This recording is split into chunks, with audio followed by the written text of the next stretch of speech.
આપણે નાની વાતમાં ઠાકોરજી વાસણભાઈને સેવા પ્રકાર સમજાવે છે, એ આપણે ચાલે છે. હવે એમાં 272 પાના નંબર પર નીચેનો ફકરો. આમાં પણ ઘણું બધું આપણે સમજવા જેવું છે. બાકી જે ઉપર જે ફકરા આપણે જે નથી લીધા એ સેવા પ્રકારના પુસ્તકમાં બધું આપેલું છે, એટલે આપણે અહીંયા અત્યારે નથી લેતા. પણ આ ઘણું બધું ઠાકોરજી અહીંયા સમજાવે છે જે આપણે લેવા જેવું છે. અત્યારે આપણે એ લઈએ છીએ. ઠાકોરજી વાસણને આજ્ઞા કરતા કહે છે વાસણભાઈને, વાસણ અવૈષ્ણવ પાસે સેવા ટેલ સામગ્રીની ન કરાવવી, તેમજ સામગ્રીને ન મગાવવી, અવૈષ્ણવને પોતાના ઠાકોરજીના દર્શન ન કરાવવા, તેમજ પ્રસાદ પણ ન આપવો. જો આ ભાવ આપણે બહુ ધ્યાનમાં રાખવા જેવો છે કે આપણે કોઈ પણ આપણે શક્ય ન હોય કે આપણે સામગ્રી લેવા જવાનું થાય, એવું શક્ય નથી. તો ઘણીવાર એવું થાય કે આપણે બીજા કોઈને ચીંધી દઈએ, તો પણ કહે છે કે સામગ્રી અવૈષ્ણવ પાસે ન મગાવવી, અને સામગ્રીની સેવા ટેલ કે ઠાકોરજીની સેવા ટેલ અવૈષ્ણવ પાસે ન કરાવવી, અવૈષ્ણવને પોતાના ઠાકોરજીના દર્શન ન કરાવવા, તેમજ પ્રસાદ પણ ન આપવો. એટલે આ જે ગોપાલાલજી ઠાકોરજી પુષ્ટિમાર્ગ છે ને, એ માત્ર ને માત્ર દૈવી જીવ માટે છે, બીજા બધાને માટે નહીં. અને આપણા ઠાકોરજી ગમે તેને દર્શન ન કરાવાય, એવા તો ઠાકોરજી આપણા બિરાજમાન આપણા માટે જ છે. એટલે બહુ જ ગોપ્યવાળી વસ્તુ છે, એટલે ઠાકોરજી ના પાડે છે. અને પ્રસાદ પણ ગમે તેને નથી આપવાનો એવી આજ્ઞા કરે છે. અગર જો એવું કરીએ તો એમ કહે છે કે તેમ કરવાથી સેવાનું ફળ નાશ પામે છે. એટલે આપણે જો બાજુવાળા આવ્યા, આપણે સેવામાં છીએ, ઠાકોરજી સન્મુખસી છીએ, અને કોઈ અવૈષ્ણવ આવે છે તો કોઈક બાનેથી આપણે ટેરો લાવી દઈએ, દરવાજો બંધ કરીને બહાર આવી જઈએ, કે હું પછી આવીશ, કે એવું કોઈ બાનેથી ટાળવાની કોશિશ કરવી. પછી તો ઠાકોરજી આગળ આપણને આપણો ભાવ હોય ને તો એ સિદ્ધ થાય જ છે કાર્ય. પણ અવૈષ્ણવને દર્શન ન કરાવવા, ન કરાવવા ને ન જ કરાવવા, એ વાત આપણે અહીંયા જાણી. નહીં તો શું કીધું? સેવાનું ફળ નાશ પામે છે. સર્વ પ્રકાર અમારી આજ્ઞા અનુસાર રાખવો, તેવો ઠેરાવ મનમાં જ્યારે દ્રઢ થાય તો સેવા ફળરૂપ બને, અન્યથા નહીં. એટલે હવે આપણે સેવામાં પહોંચી રહ્યા છીએ, પણ ઠાકોરજીની આજ્ઞા અનુસાર નહીં, મનમાની કરીએ છીએ, તોય સેવાનું ફળ તો ન મળે, એવું કીધું. પોતાના પ્રભુને ધરેલા ભોગ સિવાય જ્યાં ત્યાંનો ભોગ ગ્રહણ ન કરવો. એટલે આ તો એકદમ પરાકાષ્ઠાએ આપણને આજ્ઞા કરી દીધી કે પોતાના પ્રભુનો જ્યાં ત્યાંની વાત તો અહીંયા કીધી કે બીજા કોઈનો, બીજા અન્ય દેવી દેવતાનો તો ના પાડે છે, પણ અહીંયા આપણને ઠાકોરજી એમ કહે છે કે પોતાના પ્રભુને ધરેલો ભોગ સિવાય જ્યાં ત્યાંનો ભોગ ગ્રહણ ન કરવો. એટલે આપણે આપણા ઠાકોરજી જ્યાં બિરાજે છે ત્યાંનો પ્રસાદ આપણે લઈએ છીએ, પણ પાછી ગમે ત્યાંનો આપણા ઠાકોરજી ન હોય એનો તો પ્રસાદ નથી જ લેવાનો. પણ અહીંયા ઠાકોરજી પોતાના પ્રભુ એટલે કે આપણા ગોપાલાલજી, અને જો વિશેષ સ્વરૂપ નિષ્ઠા થઈ ગઈ છે, બહુ આગળ આપણે નજીક પહોંચી ગયા હોય એવા ભગવદીઓ એવા ઘણા બિરાજે છે કે પોતાના ઘરેના ઠાકોરજી છે ને એમનો જ પ્રસાદ લે. એ બહુ પરાકાષ્ઠા સુધી પહોંચી ગયા હોય તો એવા પણ પ્રકાર છે સેવાનો. પણ અત્યારે આપણે આપણા ઠાકોરજી જ્યાં ગોપાલાલજીનો પ્રસાદ છે એ સિવાય આપણે ક્યાંયનો ન લેવાય, એ આપણે આ વાતને લઈએ. પ્રસાદ મહાપ્રસાદનું સ્વરૂપ જ સમજવું, સ્વરૂપ સમજવું, પ્રસાદ અને મહાપ્રસાદનું સ્વરૂપ સમજવું. જે શ્રીજીનું અધરામૃત છે એમ જાણવું, અન્ન બુદ્ધિ ન રાખવી. એટલે આપણે ઘણીવાર ભગવદીઓ આજ્ઞા કરે ને કે સ્વાદે ન લેવું. સ્વાદ એટલે કે પેટ ભરવાનું, કે આનો સ્વાદ નથી સારો, કે એવો ભાવ ન રાખવો. એ તો અન્ન બુદ્ધિ થઈ ગઈ એમ કીધું. એટલે કે જે કાંઈ પણ છે, મારા ઠાકોરજી આરોગ્ય છે, મારા ઠાકોરજીનું અધરામૃત છે, એ હું મુખમાં મૂકીશ એટલે મારી બુદ્ધિ નિર્મળ થઈ જશે અને અલૌકિક બુદ્ધિ થઈ જશે. અને આ મારા ઠાકોરજી આરોગ્ય છે એવો ભાવ રાખવાનો, નહીં કે પેટ ભરવા માટે, કે નહીં કે સ્વાદ માણવા માટે, કે નહીં કે મોજ મસ્તી માટે, કે આ હા આવું સરસ બને ને એવું જ બનાવવું છે. તો ઠાકોરજીની સામગ્રી બને તો ઠાકોરજીના સુખ માટે વિચાર કરીએ. પણ જો પછી કાંઈ એવો ભાવ આવી જાય કે સ્વાદિષ્ટ છે તો જ પ્રસાદ લેવો છે, બાકી નથી લેવો, તો એ અન્ન બુદ્ધિ થઈ ગઈ. પ્રસાદ પ્રસાદ જ છે, એ હંમેશા ઠાકોરજીનું અધરામૃત સમજીને જ લેવું, એવો વિચાર કરવાનું આજ્ઞા આપી છે. અન્ય કોઈનો સ્પર્શ ન થવા દેવો. કોને? પ્રસાદની વાત ચાલે છે. પ્રસાદ મહાપ્રસાદ જે તે સ્થાનમાં ન ધરવો, એટલે કે પ્રસાદે આપણે પ્રસાદે પોતના કરીને પહેલાં પધરાવતા, નીચે જમીન શુદ્ધિ કરીને પછી એ પાતળ પધરાવતા પહેલાં તો. અત્યારે પોતના નથી થતું, પણ હવે ધ્યાન તો એટલું રાખીએ ને કે બીજા કોઈનો સ્પર્શ ન થવા દેવો જોઈએ, અને ગમે તે સ્થાનમાં ન ધરી દઈએ, જોઈએ કે કેવી સ્થાનની શુદ્ધ છે ત્યાં ધરીએ, ત્યાં પધરાવીએ. ભૂમિ ઉપર પોતનું કરીને ધરવો, જૂઠણ ન થાય, જૂઠા હાથથી સ્પર્શ ન કરવો, સુજાતીથી મળીને લેવો, વિજાતી ભાવવાળાનો સ્પર્શ ન કરાવવો. સુજાતી એટલે કે જેને આપણા ઠાકોરજી પર પ્રીતિ છે, જે અનિન અટંકા છે, એને સુજાતી કહેવાય. વિજાતી ભાવ એટલે જે ભલે આપણા ઠાકોરજીની માળા પહેરતા હોય પણ હૃદયમાં આપણા ઠાકોરજી નથી, પ્રેમ આપણા ઠાકોરજી પ્રત્યે નથી, ને બધી જગ્યાએ જાય છે, બીજા અન્ય દેવી દેવતા ને દર્શન કરે છે, નમન કરે છે, પ્રસાદ કરે છે, એ બધા સુજાતી ન કહેવાય, એ વિજાતી કહેવાય. તો એવાને સ્પર્શ ન કરવા દેવો એવી આજ્ઞા છે. તે તો મહાન અપરાધ છે.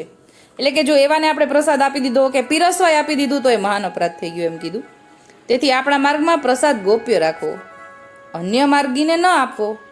એટલે હવે આપણે તે ઘરે પ્રસાદ હોય, ઘણીવાર એવું થાય ને કે કોઈ તહેવાર આવે છે તો બીજા અન્ય દેવી દેવતાઓની આરાધના આજુબાજુમાં થતી હોય તો બધાય પ્રસાદ લઈ લઈને બધી જગ્યાએ પહોંચાડે છે.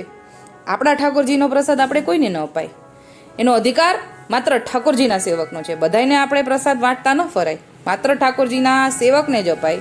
એટલે કીધું કે આપણા માર્ગમાં પ્રસાદ ગોપ્ય રાખવો, અન્ય માર્ગીને ન આપવો. આ પ્રકાર અમારા દાદાજીએ સર્વ સમજાવ્યો છે, તે પ્રમાણે રહેવું. એટલે કે જ્યારે પુષ્ટિ માર્ગની સ્થાપના કરી વલ્ભાચાર્યજીએ ત્યારે જ બધું સમજાવેલું છે, એ પ્રમાણે રહેવું. તેથી પ્રસાદ વિજાતી ભાવવાળાના હાથથી ન લેવો, તેથી પોતાનો ભાવ ખંડિત થાય અને બુદ્ધિમાં ભ્રમ થાય, ત્યારે અન્ય આશરો થાય. એટલે કે જો બીજાના ભાવવાળાનો પ્રસાદ લેવાય ને, વિજાતી ભાવવાળાના હાથથી પણ પ્રસાદ લઈએ ને તો બુદ્ધિ ભ્રષ્ટ થઈ જાય અને અન્ય આશરો થઈ ગયો. એટલું બધું ઠાકોરજી અહીંયા આજ્ઞા કરી છે. અસમર્પિત ખાનપાનવાળાની હાથેથી સેવા ટેલ ન કરાવવી, એટલે કે ઠાકોરજી માત્ર ને માત્ર અનિન અટંકા અને સમર્પિત લેતા હોય એમની જ સેવા લે છે, તો એવા પાસેથી સેવા પણ ન કરાવી એવું અહીંયા આજ્ઞા કરી છે. તેથી માર્ગથી ભ્રષ્ટ થઈ જવાય છે. એટલે કે જો અસમર્પિત લેતા હોય એમના હાથેથી અગર જો સેવા ટેલ કરાવીએ છીએ તો માર્ગથી ભ્રષ્ટ થઈ જવાય. માટે સર્વ પ્રકારે અપરાધ ન પડે એવો પ્રકાર રાખી સેવા કરવી. સેવા સ્નેહ પ્રધાન છે. સ્નેહ સિવાય સેવા માત્ર ક્રિયારૂપ મળે, તેનું ફળ ન મળે. એટલે લૌકિકમાં તે આપણે મન વગર કોઈની સાથે કાંઈ વ્યવહાર કરીએ ને તો સામેવાળાને ખબર પડી જાય કે ભાઈ તું આ ખોટો દેખાડો કરમાં, તને મન હોય તો કર, બાકી કરમાં રહેવા દે. એવું લૌકિકમાં એવું બને ને. આપણું મન ન હોય, કોઈ સમજો મહેમાન આવ્યા હોય, આપણે એને ભાવ ન આપી શકીએ તો મહેમાન બી વિચારીએ ને કે આને કંઈ આપણી પડી નથી, ચલો આપણે આપણા ઘરે, આપણે કંઈ અહીંયા અપમાન કરવા થોડા આવ્યા છીએ, એને મનથી આપણું સ્વાગત નથી કર્યું, એનું મન નથી આપણી સાથે, તો અહીંયા રહીને શું કરવું? તો ઠાકોરજી પણ એમ જ કહે છે કે સ્નેહ ભાવથી સેવા કરવું, નહીં તો પછી એક ક્રિયા થઈ જાય. એટલે કે ખાલી ઉપર છલ્લું એક ફોર્માલિટી થઈ જાય, એક દેખાડો થઈ જાય, તો એનું ફળ ન મળે, એવી વાત આવી. હજી આગળ એક ફકરો છે, આપણે આવતા વખતે લઈશું, આજે સમય જાજો થઈ ગયો. તો 293 પાના નંબર પર આવતીકાલે આપણે 292 પાના નંબર પર જોયું પુષ્ટિ સંહિતા ભાગ 2. અત્યારે આટલું જ બોલી માં નાની વાતને વિરામ આપું છું. બોલો શ્રી ગોપાલલાલ કી જય. એ નાની વાતમાં આપણે ગોપાલાલજીના ઘરનો સેવા પ્રકાર જે ઠાકોરજી વાસણભાઈને સમજાવે છે ને, એ આપણે લઈએ છીએ. હવે જે સેવા પ્રકાર જ છે મુખ્ય ઠાકોરજીના શ્રીમુખથી, એ જ આપણે લઈએ છીએ. 271 પાના નંબર પુષ્ટિ સંહિતા ભાગ 2. હવે એમાં છેલ્લેથી બીજો ફકરો છે, આપણે લેવાનું છે. શૌચાદિકથી પરવારીને શુદ્ધ જલથી સ્નાન કરવું, અપરસ રાખવી, તિલક ચરણામૃત લઈને પ્રસાદી હાથ ખાસા કરવા. એટલે કે જેવા આપણે સ્નાન કરીને તિલક ચરણામૃત લીધું છે તો એ હાથ પાછા પ્રસાદી થઈ ગયા. ચરણામૃત લીધું એટલે હવે એ હાથ ખાસા કરવા પડે, એટલે પછી હાથ ખાસા કરવા, પછી સેવામાં પ્રવેશ કરવો. જે પોતાના ઘરમાં શ્રીજી બિરાજે છે તે નિજ મંદિર ગોલોક સમાન છે, તેને પ્રથમ દંડવત પ્રણામ કરવા. એટલે આપણે આ ગોપેન્દ્રલાલજીના વચનામૃત પહેલામાં આવી ગયું કે આ અખિલ વ્રજ છે. તમે વ્રજ જાઓ છો એ 84 કોષ, ગોપેન્દ્રલાલજી એમ આજ્ઞા આપે છે કે તમે 84 કોષ જાઓ છો ને વ્રજ, અને તમારા ઘરે બિરાજે છે અખિલ વ્રજ, એટલે એમને દંડવત પ્રણામ કરવા, એવું ગોપાલલાલજી આજ્ઞા કરે છે. તેમને પ્રથમ દંડવત પ્રણામ કરવા. તેના દર્શન માત્રથી ત્રિવિધ તાપ તથા સકલ કર્મની નિવૃત્તિ થઈ જાય છે. એટલે ખાલી આટલામાં જ આ દંડવત કર્યો ને ત્યાં જ ત્રિવિધ તાપ નિવૃત્ત થઈ જાય છે. અને થઈ જાય છે, ઠાકોરજીએ શ્રીમુખથી આજ્ઞા કરી છે, થઈ જાય છે એટલે થઈ જાય છે. આપણે વિશ્વાસ રાખીએ તો જરૂર થઈ જાય. અને ત્રિવિધ તાપનું આપણે અલગથી નાની વાતમાં આવી ગયું છે કે કયા કયા પ્રકારના તાપ આવ્યા છે, એટલે આપણે અહીંયા ફરી વાર નહીં લઈએ. તે નિવૃત્ત થઈ જાય છે. નેત્ર પવિત્ર થાય છે. શૈયાની જારી, ભોગનો બંટા, બીડાની તબકડી, તેના દર્શનથી હૃદયમાં પ્રભુજીનું ધ્યાન થાય છે. એટલે જ્યારે હજી આપણે દ્વાર, ઠાકોરજીના દ્વાર ખોલીએ છીએ, પછી આના દર્શન કરીએ છીએ. જ્યારે ઠાકોરજી હજી જગાડ્યું નથી, પણ જે પહેલેથી આગલા દિવસે આપણે ધરેલા છે ને, એમને આપણે દર્શન કરીએ છીએ. એમના દર્શન કરવાથી, જારી બંટા તબકડીના દર્શન કરવાથી હૃદયમાં પ્રભુજીનું ધ્યાન થાય છે. તે ધ્યાનમાં અંતઃકરણના સર્વ મલ નાશ પામે છે. જો આટલામાં જ બધું થઈ ગયું. પુષ્ટિ માર્ગમાં સેવા ભાવાત્મક છે, કાંઈ મંત્રાત્મક નથી. એટલે પુષ્ટિ માર્ગ આખો ભાવ પર છે. જે મર્યાદા માર્ગમાં જે હોય ને એ મંત્રાત્મક છે. એટલે કે મંત્ર બોલવાથી જ આગળ સિદ્ધ થાય. મંત્રમાં ગડબડ થાય તો કાંઈ ન મળે. મંત્રને વશ છે બધું, અને પુષ્ટિ માર્ગ આખો ભાવને વશ છે. એટલે અહીંયા એવું કીધું કે કાંઈ પુષ્ટિ માર્ગમાં મંત્રાત્મક નથી. મંત્ર બોલવાથી આગળ સિદ્ધ થાય. હૃદયમાં ભલે કંઈક બીજું ચાલતું હોય અને મંત્ર બોલ્યું તો સિદ્ધ થાય, એવું આપણામાં નથી. એવું અહીંયા આપણા પુષ્ટિ માર્ગમાં તો ભાવાત્મક કીધું છે કે હૃદયમાં જ હોવું જોવે, તો જ આપણે આપણા દ્વારા એ ક્રિયા થાય. હૃદયમાં ભાવ હોય તો આપણો હાથ ઠાકોરજી સુધી પહોંચે, બાકી નહીં. એટલે કે મોટો ભાવ જોઈએ. સેવામાં સર્વ સરંજામ, ખીલોના વસ્ત્ર, આભરણ, ભોગ સામગ્રી એ સર્વ સ્વરૂપાત્મક છે.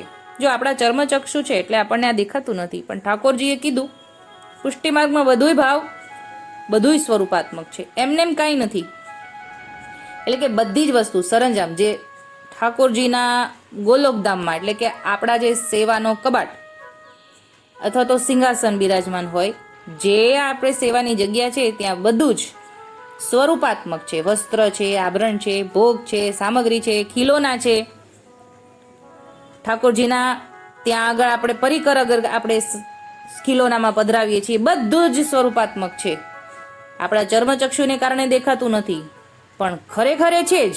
અગર જે ત્યાં આપણે ગાય બિરાજે છે ખીલોનામાં, તો એ ગાય છે જ, સાચી ગાય છે. આપણને દેખાતી નથી એટલે આપણે નાની લાગે છે આપણને. એવું અહીંયા આવ્યું કે બધું સ્વરૂપાત્મક છે. એવું જાણીને સેવા ભાવપૂર્વક એક વ્રત દ્રઢ આશ્રય રાખીને કરવી. એટલે હવે આજે આપણે જાણ્યું ને કે બધું સ્વરૂપાત્મક છે. તો મોર છે, પોપટ છે, ગાય છે, ઘોડો છે, જે કાંઈ પણ આપણા ઘરે સેવામાં બિરાજે છે, તો એમને એવા જ ભાવથી આપણે પધરાવવા. અગર જો પધરાવતા ઠેલી જાય છે તો પણ આપણે પ્રેમથી એ પ્રમાણે પંપાડીને સારી રીતે સાચવીને પધરાવવા. કેમ કે એ સાચું છે, આપણને નથી દેખાતું એટલે ખોટું નથી. એવું અહીંયા આવે છે કે સ્વરૂપાત્મક છે. હવે હું તો જીવ છું, મને કોઈ દોષ ન પડે એવા ભાવથી ભય રાખીને સેવા કરવી. સેવા સમય મનમાં વિષયની વાસના, મિથ્યા કલ્પના ન થવા દેવી. કદાચ થઈ જાય તો ચણામત લઈને ભગવત સ્મરણ કરવું. એટલે કે જ્યારે અગર આપણે ઠાકોરજીની સન્મુખ બેઠા હોઈએ તો ઠાકોરજીના જ વિચાર આવે એવી કોશિશ કરવી. અને નથી આવતા તો એનું સમાધાન અહીંયા ઠાકોરજીએ કીધું કે અગર આપણા મનમાં અલૌકિક વિચાર ન આવતા, મન ભટકતું હોય, તો તરત ચરણામૃત લઈ લઈએ, ભગવત સ્મરણ કરી દઈએ. કેમ કે ચરણામૃત લેવાથી બુદ્ધિ નિર્મળ થઈ જાય છે, અલૌકિક થઈ જાય છે, અને ભગવદ આવેશ આવે છે. ચરણામૃતનો આટલો બધો પ્રભાવ છે, ઘણો બધો પ્રભાવ છે, પણ આટલું તો થાય જ, તરત જ થાય. આપણને ખ્યાલ આવે ને કે આપણું મન ભટકે છે, તો ચરણામૃત લેવાથી મન ભટકતું તો બંધ થઈ જશે ને સ્થિર થઈ જશે. સન્મુખ ઠાકોરજી બિરાજે છે, ઠાકોરજીના જ વિચાર આવશે. એટલા માટે ઠાકોરજી અહીંયા ચરણામૃત લેવાની આજ્ઞા કરે છે. મનને ચલાયમાં ન થવા દેવું. આ રીતે સેવામાં પોતાની એકાદશ ઇન્દ્રિય જોડવી. બધી ઇન્દ્રિયો જોડવી. હાથ તો ઠાકોરજીનો સેવા માટે ઉપયોગી છે. પગ તો કે પગ પણ ઠાકોરજીની સામગ્રી માટે આપણે જઈએ છીએ, ઊભા થઈને હાથ ખાસા કરીએ છીએ, ઊભા થઈને સામગ્રી સિદ્ધ કરીએ છીએ, તો પણ એ પગમાં પણ વિનિયોગ થાય છે. આપણું મન, આપણી આંખો ઠાકોરજીને જોઈ રહી છે, આપણા કાન ઠાકોરજીને ધોળપદ સાંભળી રહ્યા છે, બોલી રહ્યા છે. એટલે બધી ઇન્દ્રિયો ઠાકોરજીની સન્મુખ હોય તો વિનિયોગ ઠાકોરજી અર્થે થવો જોઈએ. જોડી દેવી. 10 ઇન્દ્રિયોનો રાજા મન છે, તેને જ્ઞાનથી ભગવત ભાવથી વશ રાખવું.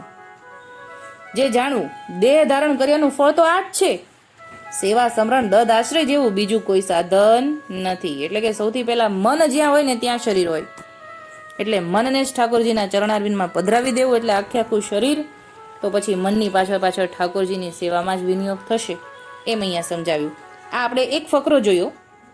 અત્યારે આટલું જ. હવે ઠાકોરજી રાજભોગ ધરવાનો પ્રકાર, અલગ અલગ ભોગ સામગ્રીનો ભાવ એ આગળ આવે છે. અત્યારે આપણે આટલું જ લઈએ, બીજું આવતીકાલે. આટલું જ બોલીને મારી નાની વાતને વિરામ આપું છું. બોલો શ્રી ગોપાલ લાલ કી જય. નાની વાતમાં આપણે આજે પુષ્ટિ સંહિતાનો જે સેવા પ્રકાર ચાલે છે, ગોપાલજીના ઘરનો સેવા પ્રકાર વાસણભાઈને સમજાવ્યો છે. એમાં પાના નંબર 271, પુષ્ટિ સંહિતા ભાગ 2. હવે એમાં આગળ પાંચા બાબા કશ્યપદાસને કહે છે કે સેવા પ્રકાર શ્રીજી સઘળો સેવા પ્રકાર સમજાવી રહ્યા છે. હવે શ્રીજીને રાજભોગ ધરવાનો પ્રકાર સમજાવી રહ્યા છે. પુષ્ટિ ભાગમાં ભોગ મુખ્ય પ્રધાન રૂપે છે, જેમાં વિવિધ પ્રકારની નૂતન રસેલી સામગ્રી ઋતુ અનુસાર શ્રીજીને ધરાવાય છે. શ્રીજી વાસણભાઈને રાજભોગ ધરવાની રીત શીખવાડી રહ્યા છે. વાસણ શ્રીજીને રાજભોગ ધરીને મનોહાર વિનંતી કરવી.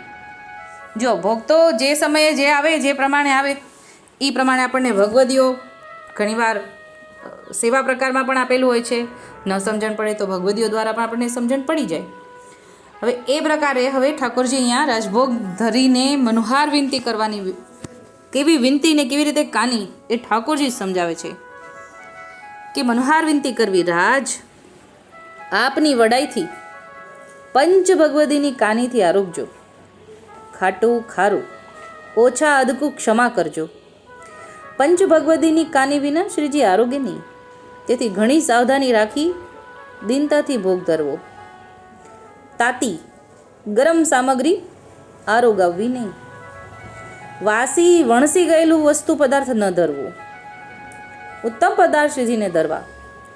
રાજભોગ ધરતા સખડીવાળા હાથથી અણસખડીનો થાળ પરસ ન કરવો. એટલે ધરતા સુધી, જ્યારે આપણે સખડી અનસખડી રસોડામાં પણ બનાવવાની થાય ને, ત્યારથી લઈને રાજભોગ ધરતા સુધી આ ખ્યાલ રાખવો જોઈએ. આ વિવેક છે કે સખડીવાળા હાથથી અનસખડીને ન સ્પર્શ થાય. એટલે સખડીવાળા એટલે કે લૂણવાળી વસ્તુ અને તેલનો ઉપયોગ થયો છે એ વસ્તુ સખડી કહેવાય. અને જેમાં દૂધગર એ બધું જ અણસખડી, જેમાં લૂણનો ઉપયોગ નથી થયો, તેલનો ઉપયોગ નથી થયો. જે વસ્તુ દૂધગર પણ નથી પણ ઘીથી તળાય છે પણ એમાં લૂણ નથી, તો એ પણ આપણે અનસખડી ગણી શકાય. તો એનો સ્પર્શ સખડીવાળા હાથથી ન કરી શકાય. સખડીવાળા હાથ ખાસા કરીને જ અનસખડીનો પરસ કરવો. પ્રથમ અનસખડીનો થાળ સાજીને ધરવો, પછી સખડીનો થાળ ધરવો. બંને થાળ અલગ અલગ ધરવા. સખડી અનસખડીનો વિવેક સમજીને રાખવો, નહીં તો શ્રીજી આરોગે જ નહીં. જો કેટલું સૂક્ષ્મ છે કે સખડી અનસખડીનો વિવેક પણ ન હોય ને તોય શ્રીજી આરોગ્ય નહીં, એવું આપ શ્રી પોતાના શ્રીમુખથી કહે છે. મેંડ પ્રણાલિકા ન છોડવી. પોતાના મનમાની સેવા ન કરવી. પોતે મેંડ વિરુદ્ધ ન કરવું. સોચ સમજણ વિના સેવાનો પ્રકાર ન કરવો. એટલે કે ભાવ થયો છે હું આમ કરું, નહીં. ભાવ તો ઠાકોરજીના સુખની અંદર રહીને જ થવો જોઈએ.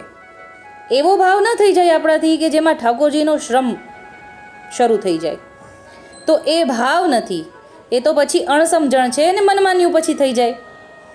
એટલે ભાવ તો એવો જ હોવો જોઈએ, એને જ ભાવ કહેવાય જેમાં ઠાકોરજીનું સુખ રહેલું છે, તો જ એને ભાવ કહેવાય. બાકી મનમાની થઈ ગઈ કહેવાય. અને એટલે જ અહીંયા કીધું કે સોચ અને સમજણ વિના સેવાનો પ્રકાર ન કરવો. ભાવ તો ત્યારે આવશે જ્યારે આપણે સેવાનો પ્રકાર સમજીએ, ઠાકોરજી સાથે લગાવ થાય, પ્રેમ થાય ને પછી ભાવ આવે. એમનેમ ભાવ ન આવે. એમનેમ જે આવે છે એ તો હજી અણસમજણ કહેવાય. હવે આગળ, અણસમર્પીના હાથની સામગ્રી પ્રભુ ન આરોગે. સમર્પણનું ફળ એક દ્રઢ વ્રત આશ્રયમાં છે. એક દ્રઢ વ્રત આશ્રય સિવાય સમર્પણ ન કહેવાય. એટલે ત્યાં સુધી સમર્પણ જ ન કહેવાય ને. હજી તો બધું આપણું છે, કેમ કે આપણે આપણું આપણું સમજીને ગમે તે મનમાની કરીએ છીએ. સમર્પણ એટલે કે બધું ઠાકોરજીને આપણે સમર્પી દીધું, તો જ પછી આગળ વધી શકાય પુષ્ટિ માર્ગમાં. એ વગર સમર્પણ ભાવ વગર પુષ્ટિ માર્ગમાં આગળ વધાતું જ નથી. તો અહીંયા આપણે આ જોયું. આ સેવા પ્રકારમાં આપણે અત્યારે આટલું જ, આ બધું જ આવી ગયું. આપણે 3-4 દિવસથી આ સેવા પ્રકાર ચાલે છે. તો આ પ્રમાણે આપણે સેવા પ્રકાર ગોપાલલાલજીના ઘરનો છે. અત્યારે આટલું જ બોલીને મારી નાની વાતની વિરામ આપું છું. બોલો શ્રી ગોપાલલાલ કી જય. આપણે આજે પુષ્ટિ સંહિતા ભાગ 2 પાના નંબર 353. પ્રભુ શ્રી ગોપેન્દ્રજી રૈયા પારેખની મેળી ઉપર બેઠકે બિરાજી રહ્યા છે અમદાવાદમાં, રૈયા પારેખના ત્યાં બિરાજમાન વૈષ્ણવો ભગવદીઓ કયા કયા છે? મોરારદાસ સેંદડિયા, લક્ષ્મીદાસ, જીવરાજભાઈ, હરજીભાઈ રસોયા, નારાયણદાસ ફુલા વગેરે 35 વૈષ્ણવો ત્યાં બિરાજમાન છે. હવે ત્યારે રૈયા પારેખના ઘરે બિરાજે છે ને, એટલે ઠાકોરજીએ પહેલાં બધાને કુશળ મંગળ પૂછ્યું.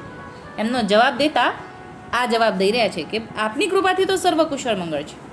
ત્યારે રૈયા પારેખનો દાસ ભાવ જાણીને દાસ ધર્મનું સ્વરૂપ શું છે એ સમજાવવા વિનંતી કરી છે ઠાકોરજીને, કે રૈયા પારેખનો દાસ ભાવ ઠાકોરજીને બહુ પ્રિય છે. તો દાસ ભાવ એટલે શું એ વિશે સમાધાન કરો, સમજાવીને સમાધાન કરો. ત્યારે શ્રીજીએ કહ્યું, દાસ ધર્મનું સ્વરૂપ એવું છે કે પ્રથમ તો જીવને દાસ ધર્મ પ્રાપ્ત કરવા માટે જે હું અને મારું છૂટે, જે હું તારો દાસ છું અને આપ મારા છો, પ્રથમ એ ભાવ આવે. આપણે કહીએ ને દાસના દાસ, તો આપણા મનમાં દાસ એટલે શું એ સમજીએ. આ ઠાકોરજીની શ્રીમુખની વાણી છે, તો આ દ્વારા આપણને જલ્દી સરળથી સમજાય. તો કે જે હું મારું છૂટે અને હું તારો છું અને આપ મારા છો, પ્રથમ એ ભાવ છે. દાસ ધર્મનું શું કહું? શ્રીજી શ્રી સ્વામિનીજીના દાસ થયા ત્યારે સ્વામિનીજીએ લીલા વિલાસ કરવા પોતાની ઈચ્છા દર્શાવી. જો આ વતનામ્રતમાં પણ આવે છે કે ઠાકોરજી સ્વામિનીજીના દાસ થયા, સ્વામિનીજીની આજ્ઞા પ્રમાણે આચરણ કરીને બતાવ્યું. તો એ વાત અહીંયા પણ આવે છે કે સ્વામિનીજીએ લીલા વિલાસ કરવાની પોતાની ઈચ્છા દર્શાવી. એવું દાસ ધર્મનું સ્વરૂપ છે જે શ્રીજીએ પોતે આચરણ કરીને દેખાડ્યું. એટલે કહેવાય છે ને કે પહેલાં તો માત્ર ઠાકોરજી અને સ્વામિનીજી બે જ હતા. પછી સ્વામિનીજીએ લીલા વિલાસ કરવાની ઈચ્છા બતાવી, અહીંયા બતાવ્યું છે એ પ્રમાણે. પછી ધીરે ધીરે શ્રીઅંગમાંથી સૃષ્ટિ પ્રગટ થઈ અને ગોલોકધામમાં કોટાનકોટી યુથ પ્રગટ થયું. એ પણ સ્વામિનીજીની વિલાસ કરવાની ઈચ્છા થઈ ત્યારે. અને એ ઠાકોરજીએ એમનો દાસ ભાવ અહીંયા આપણને પ્રગટ કરતા સમજાવે છે. જે દાસ ધર્મ તો દૈવી જીવ અથવા દૈવી અંશ જેમાં છે તેને સર્વથા સિદ્ધ થાય છે. બીજા સંસારી જીવ જે છે તે તુચ્છ પદાર્થને વળગ્યા રહે છે. એટલે આ એકદમ ચાવી આપી દીધી કે જેમાં દાસ ભાવ નથી એમાં ક્યારેય આવશે નહીં. કેમ કે અગર એ સંસારી જીવ છે તો ક્યારેય નહીં આવે, પણ જો એ દૈવી જીવ હશે તો એનું આજે નહીં તો કાલે આવશે ને આવશે દાસ ભાવ, અને સર્વથા સિદ્ધ થશે. જેમાં દૈવી અંશ છે તો એને દાસ ભાવ સર્વથા સિદ્ધ થાય. અને સંસારી જીવ તો તુચ્છ પદાર્થને વળગ્યા કરે, એટલે કે નાશવંત વસ્તુને વળગ્યા કરે ને એમાં જ મહેનત કરીને ખોટી આખી જિંદગી વેડફી નાખે. સાચું શું છે ખબર ન પડે અને ખોટી વસ્તુમાં મથ્યા કરે, ખોટી વસ્તુને સાચી અને મોટી અને મહત્ત્વની માની અને એમાં ને એમાં વળગ્યા કરે, જેથી તે કદાપી દાસ ધર્મને પ્રાપ્ત કરી શકવા સમર્થ નથી. એટલે કે જો સંસારી જીવ છે, દૈવી જીવ નથી, તો એમની પાસેથી દાસ ભાવની આશા ન રાખવી, એવું અહીંયા ઠાકોરજી કહે છે. પણ દાસ ધર્મને સમજવાની પણ બુદ્ધિ કે શક્તિ એવા જીવમાં છે જ નહીં. સંસારી જીવની વાત કરી. જે પુષ્ટિ માર્ગમાં સર્વોપરી તો દાસ ધર્મ કહ્યો છે તે દીનતાના લક્ષણે રહ્યો છે. પણ દીનતા તો આવે જો પોતાનું તન મન ધન અર્પણ થાય અને ચરણ કમલની રજ સમાન થઈને ચરણમાં વાસ કરીને રહે, દીન આધીન થઈને રહે, જે કાંઈ કહે તે જ કરે. એટલે કે જેમાં અગાઉ ઠાકોરજીએ પોતાનું ઉદાહરણ આપીને કીધું ને કે સ્વામિનીજીએ આજ્ઞા કરી અને ઠાકોરજીએ આચરણ કરીને બતાવ્યું અને ઠાકોરજીએ આજ્ઞા માનીને સૃષ્ટિ પ્રગટાવી. તો એ રીતે અહીંયા કીધું કે જે કાંઈ કે આજ્ઞા કરે એ જ પ્રમાણે કરે. સર્વ આજ્ઞા પ્રભુને પોતાના પ્રાણથી પણ અધિક સમજે, દીન થઈને રહે. જે આ હુંથી કાર્ય છે એવું સર્વથા ન જાણે, એટલે કે આ મારાથી થયું છે એવું ન જાણે. વાણી શુદ્ધ સ્નેહરસથી ભરેલી હોય તેવી વાણીનો ઉચ્ચાર કરે. એટલે જે દાસભાવ હોય એની વાણી હંમેશા શુદ્ધ સ્નેહ પ્રેમ રસવાળી હોય, વેખરી વાણી ન હોય, કડકાઈવાળી વાણી ન હોય, ઉદ્ધતાઈવાળી વાણી ન હોય, એવા દાસભાવનો રસવાળાનો હોય છે. ચરણ રજની વારંવાર ઈચ્છા કરે, મસ્તકે મૂકે. દાસભાવમાં સર્વ આજ્ઞા પ્રભુજી પોતાની પ્રાણથી અધિક સમજે, દીન થઈને રહે. જે આ હુંથી કાર્ય થયું છે એવું સર્વથા ન જાણે. વાણી શુદ્ધ સ્નેહ રસથી ભરેલી હોય ને તેવી વાણીનો ઉચ્ચાર કરે. ચરણ રજની વારંવાર ઈચ્છા કરે, મસ્તકે મૂકે. ભાવ વધીને રહે ને તો મુખમાં પણ મૂકે. કંઠે લગાવે અને જૂઠણની ઈચ્છા કરે.